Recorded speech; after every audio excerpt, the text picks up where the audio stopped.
Alors, retournons sur la page qui nous intéresse. Donc, la page qui nous intéressait, c'était la 15, si je me souviens bien. Non, c'était laquelle, en fait? 18, voilà, 18. On peut avoir les vignettes plus grandes, si on veut. Hein. Bon, j'ai pas demandé les vignettes jumbo non plus, ici.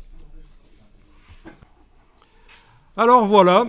On a déjà dans le texte, ici, le sous-titre qui est indiqué, mais il faudrait que, visuellement, on arrive à voir la différence. Ben, on va le faire ici. Vous allez prendre l'outil texte, sélectionner le contenu de ce bloc qui est sur ce calque-là. Il faut sélectionner avec l'outil texte la totalité de la ligne, y compris la balise de fin de paragraphe, parce que ça c'est une erreur dans InDesign quand on modifie la taille d'un texte mais sans modifier la balise, ça vous fait des choses bizarres. Bon, il y a moyen également d'obtenir la sélection de toute la phrase en triple cliquant, quadruple cliquant, mais il faudrait peut-être que je règle les clics là parce que ça n'a pas l'air de marcher super bien, c'est peut-être parce que je suis en zoom avant.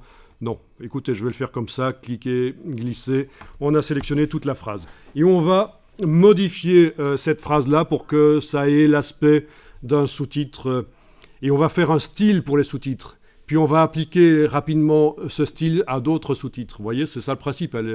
Donc d'abord, il faut modifier cette phrase-là. Alors on va faire apparaître la palette caractères. Alors petite astuce ici, vous êtes en train de travailler dans un bloc texte. Si vous voulez utiliser la main pour bouger la page sur la fenêtre, ça ne va pas marcher. Vous êtes obligé d'utiliser la touche Alt pour appeler la main. Voilà.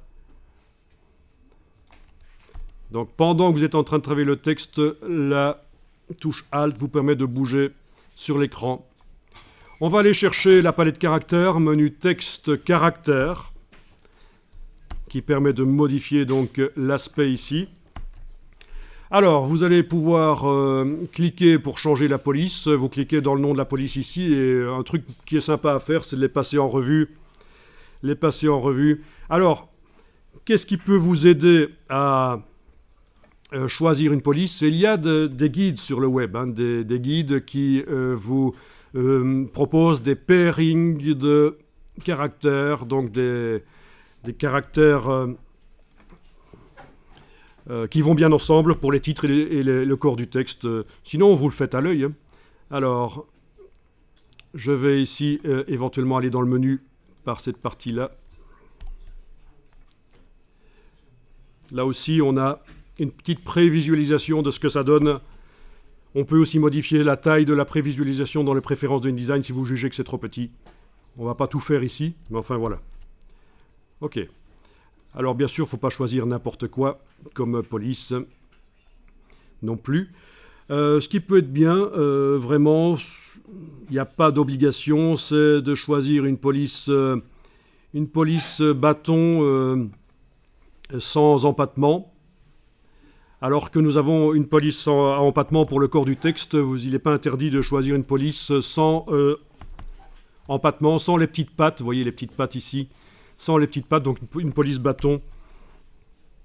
Alors les puristes, s'ils font ce genre de choses, choisir pour les titres une police bâton et pour le texte une police à empattement, ils vont vous dire qu'il faut choisir deux polices faites par le même créateur.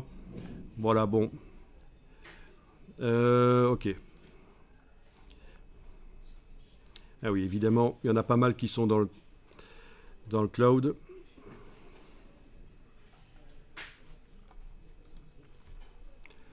Ok. Vous avez pu choisir quelque chose? Pas de problème? Problème? On n'a pas autant de police que vous. Oui, ben vous n'avez pas autant de police que moi. Bon.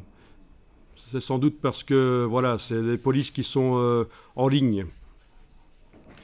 Ok, donc par la palette caractères, vous allez choisir de modifier la taille également, le corps.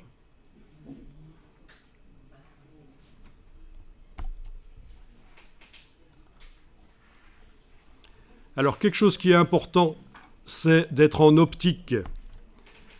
ça va faire des espacements entre les lettres qui seront meilleurs. Est-ce que vous êtes en optique ou en métrique? Optique, c'est parfait.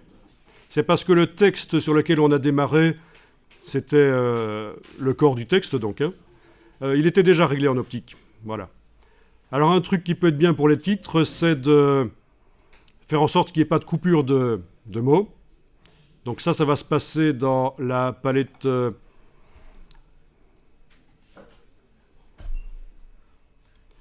dans la palette paragraphe, dans le menu de la palette paragraphe, donc menu texte paragraphe, vous allez décocher l'option césure. D'accord, menu texte paragraphe, il y a une option ici césure. Ou alors césure avec 3 petits points, ça vous ouvre une boîte et vous décochez ceci. Les deux fonctionnent. Ensuite, ce qui serait peut-être bien, on n'est pas obligé de faire du texte justifié qui colle de chaque côté de la colonne, ce serait de faire pour les sous-titres du texte aligné à gauche. Vous voyez que les grands titres sont déjà en aligné à gauche, hein, les grands titres là au-dessus. Donc pourquoi pas ici aussi, par la palette paragraphe, prendre du texte aligné à gauche, au lieu du texte justifié qui colle de chaque côté.